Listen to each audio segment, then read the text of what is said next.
ከምክክር ኮሚሽኑ ታጣቂ ኃይሎች የሰጡኝ ምንም አይነት ምላሽ የለም አለ። ሰላም የኢትዮ ፎከስ ቤተሰቦች የዕለቱን መረጃ ይዘን ቀርበናል። አብራችሁን ቆዩ። ዋናውን ሀገራዊ ጉባኤ ለማካሄድ አጀንዳ ለመቅረጽ እየሰራው ነው ያለው የኢትዮጵያ ሀገራዊ ምክክር ኮሚሽን አጀንዳቸው ማቅረብ የሚጠበቅባቸው በትጥቅ ትግል ውስጥ ያሉ ወገኖች እስካሁን ምንም አይነት ምላሽ አልሰጡም ሲል ገለጸ። ኮሚሽኑ በፓርላማ የተሰጠውን ተጨማሪ 1 ዓመት ጊዜ ለማጠናቀቅ ወራት ቢቀሩትም በትግራይ ክልል አጀንዳ ካለማሰባሰቡ በተጨማሪ ከታጣቂዎችም እስካሁን አጀንዳ ለመረከቡንም ተናግሯል። የኮሚሽኑ ቃል አቀባይ አቶ ጥበቡ ታደሰ ታጣቂዎች ለኮሚሽኑ የሰጡት ምላሽ እንደሌለ የገለጹት የኮሚሽኑን ተግባራትና ቀጣይ ሂደቶች በተመለከተ ከቀናት በፊት ለሚዲያዎች ጋዜጣዊ መግለጫ በሰጡበት ወቅት ነው። ታጣቂዎች አጀንዳ ማቅረብና ለማቅረባቸውን በተመለከተ ያለውን እውነት እንዲያብራሩ ሲጠየቁም የታጠቁ ኃይሎች እስካሁን ይፋዊ በሆነ መንገድ የሰጡን መልስ የለም ብለዋል። በሌላ በኩል ከኮሚሽኑ የተገለሉ ተፎካካሪ ፓርቲዎች ጦርነት ውስጥ ሆነው ምክክር ያካሄዱ ሀገራት በምክክር ውጤት እንዳላመጡ በመጥቀስ በኢትዮጵያም ቢሆን ኮሚሽኑ ምክክር ከማካሄዱ በፊት ጦርነት እንዲቆም መስራት እንዳለበት፣ ይህን ካላደረገ ግን ውጤት አይመጣም የሚል ትችት ሲያቀርቡ ይደመጣሉ። ኮሚሽኑ በበኩሉ ጦርነት፣ ግጭት፣ አስቸጋሪና ፈታኝ ሁኔታዎች አሉ ተብሎ የምክክር ሂደት የሚቆምበት ሁኔታ አማራጭ አይሆንም ሲል ዛሬ መግለጫ በሰጠበት ወቅት ተናግሯል። አንዳንድ ሀገራት ምክርን በተለያየ ሁኔታ ውስጥ ያስኬዳሉ ያለው ኮሚሽኑ ይሄ ማለት አንጻራዊ ሰላም ባለበትና በግጭት ውስጥ የሚካሄድ ምክክር አላካሄዱም፣ ውጤቱም አንድ አይነት ይሆናል ማለት አይደለም። እነዚያ ሁኔታዎች አልተሟሉም ተብሎ ምክክሩ እንዲቆም ማድረግ ይበልጥ የተወሳሰበ ችግር ውስጥ ይከታልም ብሏል።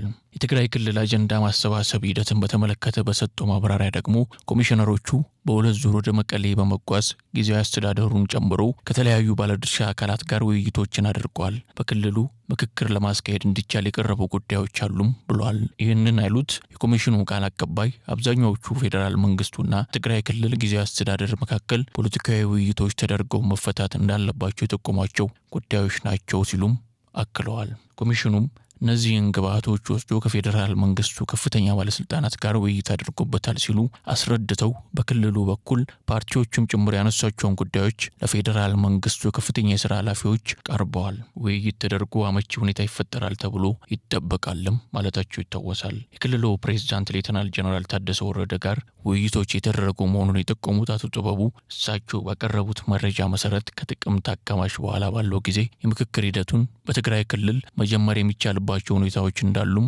ገልጸዋል ሲሉ ተናግረዋል። ከዚህ ጎን በጎን ለአጀንዳ ቀረጻው ስራ ዝግጅት የተደረገ እንደሆነ አጀንዳዎቹ ይፋ ከተደረጉ በኋላ ዋናው የምክክር ጉባኤ እንደሚጠራ በምክክር ጉባኤውም ከ4500 በላይ ተሳታፊዎች ተገኝተው ለቀናት እንደሚካሄድ ገልጸዋል። ሆኖም አጀንዳውን ቀርጾ ይፋ ለማድረግና ዋናውን ጉባኤ ለመጀመር የትግራይ ህዝቦችና የተለያዩ ባለድርሻ አካላት መሳተፍ ስላለባቸው የሚመለከታቸው አካላት ርብርብ እንዲያደርጉ አሰባስበዋል። ይህ በእንዲህ እንዳለ በትግራይ ክልል በተያዘው የጥቅምት ወር አጋማሽ ስራውን ሊጀምር የሚችልበት እድል መኖሩንም ሀገራዊ ምክክር ኮሚሽኑ አስታውቋል። የኢትዮጵያ ሀገራዊ ምክክር ኮሚሽን በትግራይ ክልል በተያዘው የጥቅምት ወር አጋማሽ ስራውን ሊጀምር የሚችልበት ሁኔታ ሊፈጠር እንደሚችል ሌተናል ጀነራል ታደሰ ወረደ ተስፋ እንደሰጡትም ገልጿል። ኮሚሽኑ ይህንን ያለው ትናንትና በጽህፈት ቤቱ በሰጠውና ለመገናኛ ብዙሃን ባሰራጨው ባለ3 ገጽ መግለጫ ላይ ነው። በየካቲት 2014 ዓ.ም ስራውን የጀመረው ኮሚሽኑ ከትግራይ ክልል በስተቀር በሌሎች ክልሎችና 2 ከተማ አስተዳደሮች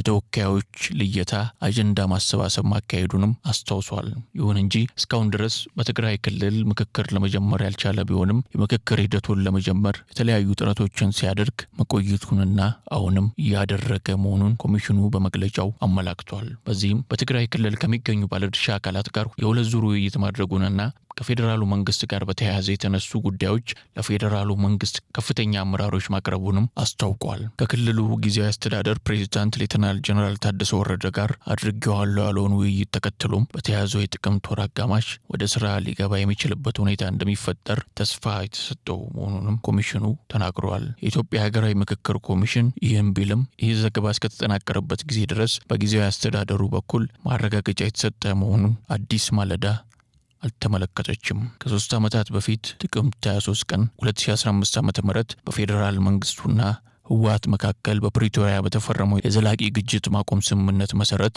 ሁለቱም ወገኖች ፖለቲካዊ ውይይቶችን እንዲያደርጉ የሚደነግግ አንቀጽ መስፈሩም የሚታወስ ነው። የዕለቱ መረጃ ይህንን ይመስል ነበር። ላይክ፣ ሼር፣ ሰብስክራይብ በማድረግ ቤተሰብ ይሁኑ።